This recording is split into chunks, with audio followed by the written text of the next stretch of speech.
Hi, hello friends, welcome back to the Prime Content YouTube channel.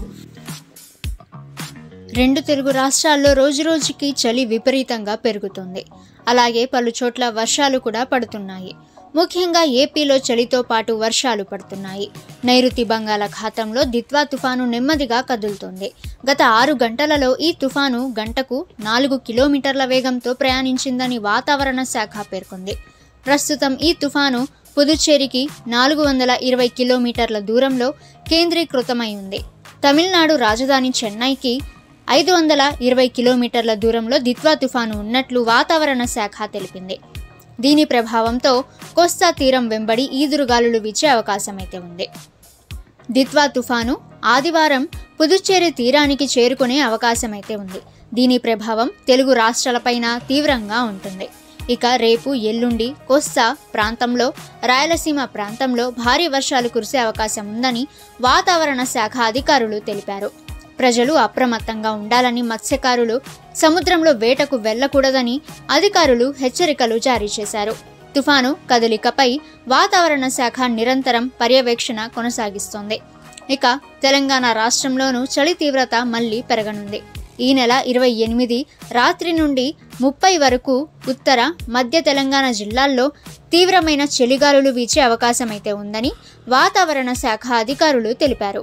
ఈ ప్రాంతాల్లో ఉష్ణోగ్రతలు తిరిగి 9 నుండి 11 డిగ్రీల సెల్సియస్ వరకు పడిపోవచ్చు.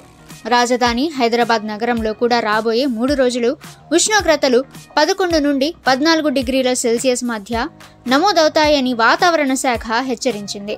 రాష్ట్ర ప్రజలు చలి తీవ్రత నుండి రక్షణ పొందేందుకు తగిన జాగ్రత్తలు తీసుకోవాలి. బంగాళాఖాతంలో ఏర్పడిన దిత్వా తుఫాను కారణంగా తెలంగాణ రాష్ట్రంలోని పలు ప్రాంతాల్లో వర్షాలు కురిసే అవకాశం ఉంది. డిసెంబర్ 2 నుండి 5 వరకు రాష్ట్రంలోని దక్షిణ, తూర్పు జిల్లాలపై తుఫాను ప్రభావం ఉండవచ్చు. తేలికపాటి నుండి మోస్తరు వర్షాలు ఇక ఖమ్మం, మహబూబాబాద్, భద్రాద్రి కొత్తగూడెం, సూర్యాపేట, నల్గొండ, నాగర్ కర్నూల్, వనపర్తి, మహబూబ్ నగర్ జిల్లాల్లో తేలికపాటి నుండి మోస్తరు వర్షాలు పడవచ్చు. ఇక వరంగల్, హన్మకొండ, జనగాం, యాదాద్రి భువనగిరి, రంగారెడ్డి, వికారాబాద్, జోగులాంబ గద్వాల్, హైదరాబాద్, మేడ్చల్, సిద్దిపేట, సంగారెడ్డి జిల్లాల్లో కేవలం తేలికపాటి జల్లులు పడవచ్చు. మిగిలిన జిల్లాల్లో పొడి వాతావరణం కొనసాగే అవకాశం ఉందని వాతావరణ శాఖ అధికారులు పేర్కొన్నారు. రైతులు తమ పంటల విషయంలో అప్రమత్తంగా ఉండాలని చెబుతున్నారు.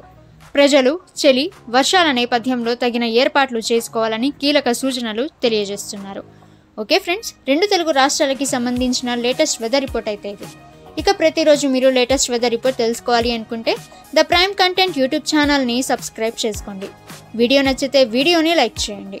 ఈ సమాచారాన్ని మీ ఫ్రెండ్స్ అండ్ ఫ్యామిలీ అందరికీ కూడా షేర్ చేయండి. నెక్స్ట్ వీడియోలో కలుసుకుందాము.